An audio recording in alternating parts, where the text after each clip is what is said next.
What's going on here? I love this car that they showed, by the way, because the Chinese government would never show you That's this. like a Zotye or something. It's such a common thing to see, Yeah, though. yeah. This beat-up bread box car. So this is something that's been pretty wild. Yes. We know that in the last episode we covered, China's only friendly leader, the second in command, Li Keqiang. Yeah, Li Keqiang He died. yeah. He was like 68, 69 years old. Right? Died of a heart attack. Whether that's suspicious or not is a different story. What's more important is the public response to this. Sure. The public likes Li Keqiang Very a much. hell of a lot more than the current leader. Yeah. Because he was transparent, open, honest, and wanted to address the problems, to face them head on, to make China a successful country. Yes. He was not a bully. He was not a wolf warrior diplomat. He was an economist, and he saw the figures and knew that if we keep lying to ourselves, China will stagnate. Yeah. And that's the truth, right? Yeah. People appreciate that. People in China are pragmatic, and they appreciate the honesty. Yes. There's been a public outcry after his death because he was seen as the last guy that could set China on the right path. And I would actually agree with that, as much of a macro statement as that is. I agree.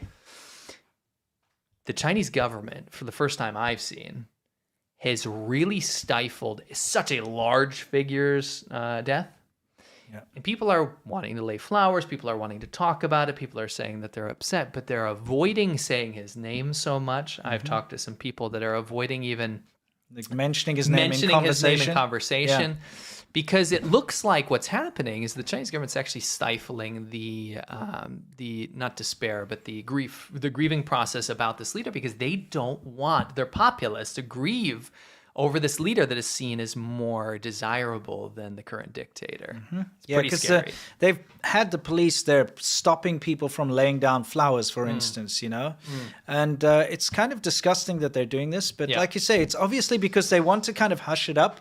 They don't want to make a big hoo-ha out of him because they don't want, they probably don't want Xi Jinping to see how popular he was. They don't want a martyr. Yeah. Right. And of course, they just don't want to have this outpouring of support for someone that's been fallen out of favor. And someone who's lenient. Yeah, fallen out of favor with Xi Jinping. Yeah. Yeah. It's kind of horrible. So you've seen people that are going to Li Keqiang's home where he grew up, and they're laying flowers here, and they're really trying to cut this off. Yeah.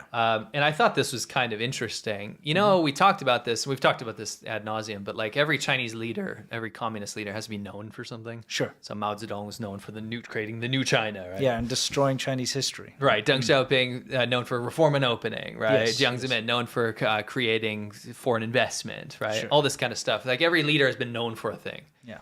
And Xi Jinping has pretty much been known for zero COVID disaster. Like there's not a whole lot in driving the economy into the ground. Yeah, and the fake raising out of poverty thing. But really what the achievements are these, and you can read these off. And these are in chronological order. Bo Xilai's imprisonment, Which we were around for. Yes, I was there during that time. Hu Jintao's public removal from the 20th National Congress, Jiang Zemin's death, Qin Gang's purge, Li Shangfu's purge, Li Keqiang's death. This is chronological, right? And some of these obviously are out of the There's a control, lot more. There's more. Yeah. But what's next? Because really what we're looking at is purge, death, death. Yes. And that's, I think, what this dictatorship is going to be known for.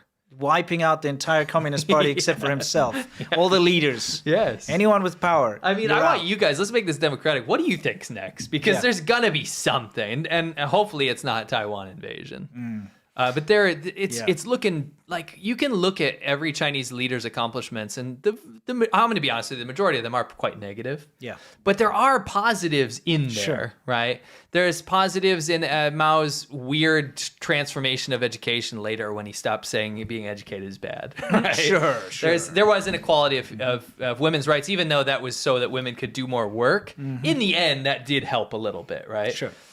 You can wipe 90% of the bad stuff, put it aside, and look at some of the positives. Yeah, right? a little bit of positive, yeah. You could do that with each leader. I'm having a really hard time doing anything with that current one. What about you? Yeah, it's very difficult. There's not much. What is there? He organized the Beijing Olympics, and that's what got him into power. Great. I mean, and that just doesn't matter, does it? Yeah, the Basel once. It's just such inconsequential things other than he keeps the pork industry single-handedly going in China. Pork, it's magic how that works. Yeah.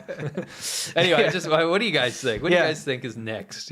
Exactly. We just wanted to remind everybody that you hear a lot about China's new green initiatives. You hear about how China's, renewable energy, all this other nonsense. Old coal initiatives, right? Am I right? So 'Cause that's what it is. Sometimes you have to be reminded what it actually looks like in certain Chinese cities. And here's a good example of what you might see if you lived in these apartments. And it's absolutely horrendous for the people. You can see there are residential buildings all around those coal power plants down at the bottom. All these people are right there breathing that in. The thing about this is I've been through at least a dozen places like this. This is not it's not cherry picked. No. This is what it looks like in a lot of China. Sure. And I think people forget about that because when you control the narrative, when you have, one of the worst press freedoms in the world, you don't get to see this kind of stuff unless you're there. Exactly. You also don't get to see that kind of, go back for a second. Yeah, I'll go back. When you're in the city centers, a lot of places, a lot of people say, if you're in the city centers, you won't see this. But you will see this in the city centers of many cities in China. Absolutely. Cities with over 1 million people in them. We're not talking about like little villages here. Look, even the big cities. Yeah. You're right about the city center. Like if you go to Shanghai or Shenzhen or Beijing, they move all of the power plants out. So they move them up to Dongguan or they move them up to, just on the outskirts. Yeah, or outside of Harbin or whatever. Yeah, so like these big cities. Exactly. When you're living in a big city like Shenzhen, I would go visit friends that live on the outskirts. Like I'm talking about an hour ride on the subway. Yes. And as soon as you get out, this is what you see. Yeah. It's like this. The factories are there because they keep them away from the shiny, pristine areas. So, just never forget, don't be fooled by all this green energy stuff. China's actually leading the world in coal burning. Yeah. Laoban style. Yeah, we're wearing the Laoban shirts today. Oh, she's here. Yeah, exactly. Oh, she's here. I think you should eat me first and I'll eat you first. That sounds terrible. If you eat the fox, then bugs won't bite you. What? Now, the weird thing about these Chinese vampires is the way they move around. Jumping corpse! They burn money, fake money. They burn fake houses. They burn fake cars. They create a lot of pollution, basically, for ghosts. Yep. She secretly urinated in the monk's bowl. Ah, yes, as you do. It's just shocking to think you would let a baby die for like a 90-year-old woman that's already lived her 90-year-old life. woman. And she's not even related to you. No, dude, I'd leave her outside in the cold or something, Yeah, that's kind of scary.